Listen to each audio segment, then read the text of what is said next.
Mano, e será que a gente já pode dizer que o trabalho do Carlo Ancelotti é pior do que foi o do Tite? Toda vez que o Brasil é eliminado da Copa do Mundo, a gente cai numa tentação de vamos rasgar tudo, nada presta, vamos mandar embora e tal. Quando a seleção renovou recentemente com o Ancelotti, eu fiz vídeo aqui dizendo o seguinte: eu achei uma boa ideia. Não atrelar o resultado da Copa, a continuidade do trabalho ao resultado da Copa, até porque eu já acho que o Brasil vai embora mesmo da Copa, então nós precisamos acreditar em alguma coisa. Falei muito sobre isso aqui, tá na hora, gente, da gente ter um trabalho de longo prazo, acreditar, ter um projeto, um plano, até porque o ponto mais criticado desse último ciclo foi essa rotatividade. Ramon Menezes, Dorival, Diniz conciliando com o Fluminense, essa loucura que foi. Então você dá um recado, vamos parar com essa loucura, vamos pegar um cara aí e deixar esse cara trabalhar 4 anos, 5 no caso, porque ele já tem 1 ano de trabalho. Esse foi o recado que deu a CBF. Eu concordei com este recado.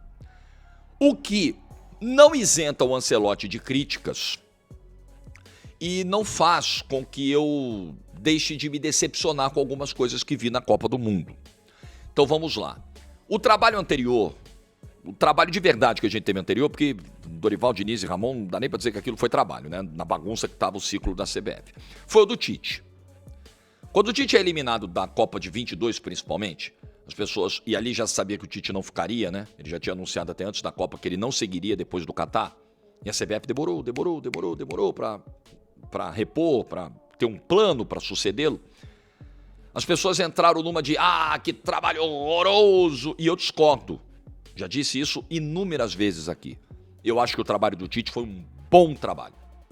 Bom trabalho. O Brasil tinha um jeito de jogar, o Brasil tinha um aproveitamento, um jeito muito claro, muito definido de jogar. O Brasil tinha um aproveitamento altíssimo. O Brasil tinha uma defesa que levava pouquíssimos gols. Você pode achar feio. Tá bom. Tem gente que acha bonito, acha feio, não gosta do estilo. É outra discussão. Mas o Brasil, com o Tite, era um time sólido. Não ganhou. Nos principais objetivos, que eram as Copas de 18 e 22, o Brasil se saiu mal. Em alguns momentos o Tite também foi mal, foi incoerente, um peso e 2 medidas em algumas situações, né? Já falamos muito sobre isso, mas acho que, no geral, apesar de tudo, o trabalho do Tite foi bom. Trabalho do Ancelotti, até agora. Primeiro de tudo, eu repito, teria renovado também. Mas tudo vai depender do plano que foi traçado, se é que foi traçado algum plano, acredito que tenha sido, pela CBF, para o trabalho dos próximos 4 anos. Eu sempre achei que a gente tinha que trazer um treinador europeu, porque a maioria dos jogadores que jogam na seleção jogam na Europa. Eu sempre achei isso. Cara, eu acho que a gente tem que mudar, a gente tem que ter treinador europeu, porque a maioria dos jogadores jogam na Europa, então ele vai ter o entendimento dos jogadores que jogam na Europa. Aí vem a mentira, né? Aí vem a ser vergonhice. Aí vem... primeiro que a maioria dos jogadores, eu não sei se vocês pensam assim, o Capriotti, a Sônia, o Cláudio, você, Thaís. Qual o protagonista do futebol brasileiro que joga na Europa? A gente só tem um e não é protagonista. Porque o protagonista é o Mbappé no Real Madrid. Verdade. O segundo é o Vinícius Júnior. E que pipocou na hora de bater o pênalti, na hora que tem que bater. Porque quando teve que bater Paraguai contra a França, quem bateu? Mbappé. Quem bateu na Argentina mesmo perdendo? Messi. Quem bateu na Inglaterra? Harry Kane. Quem bate em Marrocos? Hakimi. Sabe? Quem bate na Noruega? Haaland. Sabe? Então eu acho que a safra, essa geração nossa é muito fraca. É uma geração fraca que a gente não ganhou Copa América. A gente ganhou uma medalha olímpica no Brasil contra o terceiro time da Alemanha. E a gente quase perdeu. É que quando você ganha, você esquece. Porque eu estava lá. A Rádio Bandeirantes estava lá, a TV Bandeirantes estava lá. A gente quase perdeu para a Alemanha, que é a terceira seleção da Alemanha. A gente quase perdeu. Que foi quando o Neymar arrebentou, jogou muito. Que foi... Eu acho que essa geração é uma geração fraquíssima e que a gente tem que entender que a gente tem que ter uma nova safra. Qual que é a nova safra para mim? Endrick, Ryan, Luiz Henrique, Gabriel Magalhães. Eu acho que a gente pode ter, para a próxima Copa do Mundo, uma safra diferente, melhor que essa. E os europeus estão muito na nossa frente. Por isso, a minha esperança sempre da chegada do Ancelotti, a minha sempre foi o Ancelotti vindo, porque eu achava que ele era maior que o Neymar. E aí ele se mostrou tão pequeno que ele foi obrigado a convocar o Neymar e a gente perdeu a Copa do Mundo por causa disso. E outras coisas que vai sair e que a gente sabe que vai sair. É esposa, mulherada, é festa, é dar com pau, sabe? É um absurdo o que aconteceu com a seleção. Vê se tem esse comportamento em relação à comissão técnica da França. Vê se tem algum filho de alguém que comanda. E será que os brasileiros erraram quando pediram um treinador estrangeiro assumir o comando da seleção brasileira? Se fosse um treinador brasileiro, estava fudido na grande realidade. O Ancelotti errou muito, mas não é muito nessa Copa do Mundo. E vocês não falam nada. E usar o Neymar só nesse jogo. Agora, nós não temos jogador melhor do que o Neymar. Qualquer lugar do mundo preservaria o Neymar. Um técnico tem a obrigação de montar um esquema para levar o seu ídolo, o seu melhor jogador, como o Haaland jogou lá. O time jogou pro Haaland, esperando uma ou duas bolas. E aqui no Brasil, você é muito bom, é descartado. Os técnicos brasileiros estão vendo aí. Se fosse um técnico brasileiro, vocês estão arrebentados com o técnico brasileiro. A imprensa não fala nada, porque vocês são subservientes dos europeus. Vocês querem o Brasil como futebol europeu. Nós não vamos ser europeus, nós precisamos de driblar, fazer coisas diferentes. Dá pra botar o trabalho do Ancelotti como um dos piores da Copa ou não? Ah.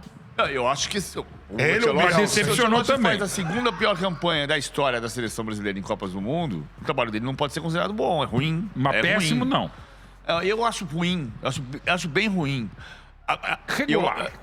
Não, regular não é. O 11º lugar com o Brasil na Copa do Mundo não é regular, é uma porcaria. Não, porcaria eu não diria. É ruim, é muito Você ruim. tá muito no UOL agora Não. também, viu? Se é o Dorival Júnior, seria uma porcaria. Claro! Assim, qualquer um pode discutir. Isso, a Você gente pode dá uma discutir segurada na lista. porque ele vai continuar. Ele vai continuar. vai continuar. E tem que continuar. Eu acho que é justo que continue. Não é justo com ele, é justo com a seleção brasileira.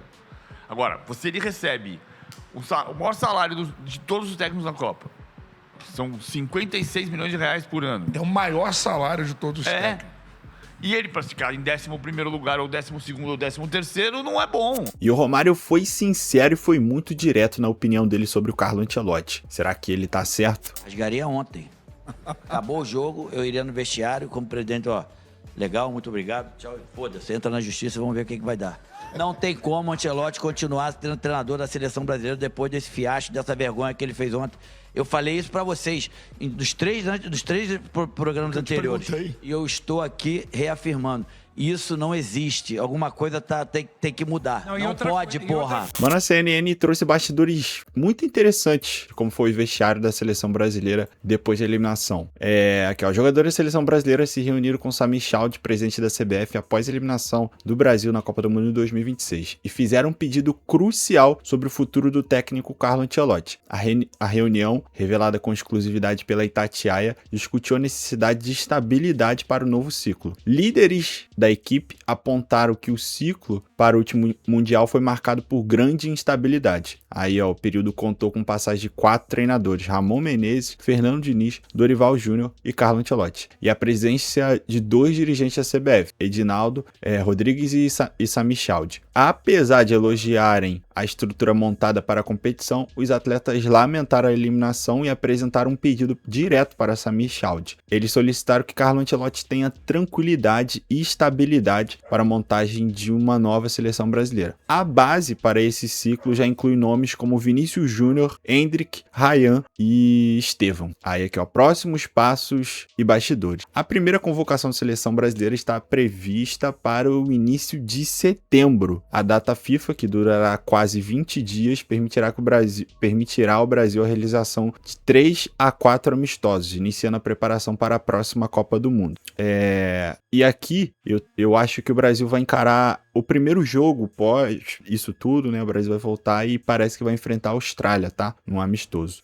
Após a derrota para a Noruega, que selou a eliminação, o vestiário brasileiro foi palco de um discurso de Carlo Ancelotti. O treinador pediu resiliência aos jogadores e destacou a importância de aprender com os erros, já mirando o próximo Mundial, conforme publicado pelo GE. Mas tem uma geração aí, né, de jogadores como Casemiro, o Neymar, Fabinho, que estão aprendendo com os erros já muitas Copas, né? Mas enfim, próximo ciclo acredito que nenhum deles vão estar, né? Em um momento emocionante, Neymar falou brevemente em uma roda formada por jogadores e funcionários. Ele agradeceu o convívio durante o último mês e se despediu do grupo. A delegação brasileira demorou cerca de 2 horas para deixar o vestiário após a partida. Aqui é muito claro que o Neymar não vai continuar. Acredito que ele faça um jogo de despedida aqui no Brasil, então provavelmente vai ser convocado, mas mirando a próxima Copa do Mundo em 2030, esses jogadores aí, Danilo, Casemiro, Fabinho, Neymar, enfim, entre outros aí, muito provavelmente não vão participar desse ciclo completo. Alguns jogadores eu acredito que ainda vão ser convocados, mano, tipo o Marquinhos. O Marquinhos eu acho que vai ser convocado, vai participar do ciclo, por exemplo, lá em setembro, o jogo contra a Austrália. Eu acredito que o Marquinhos vai estar, sacou? Mas aí em 2030, eu já não sei, porque ele já vai ter uma idade avançada, se não me engano, ele vai ter 36 anos. Não sei se ele faria mais uma Copa do Mundo como titular da seleção brasileira. Mas isso, mano, a gente só vai saber mais pra frente e a gente vai continuar acompanhando.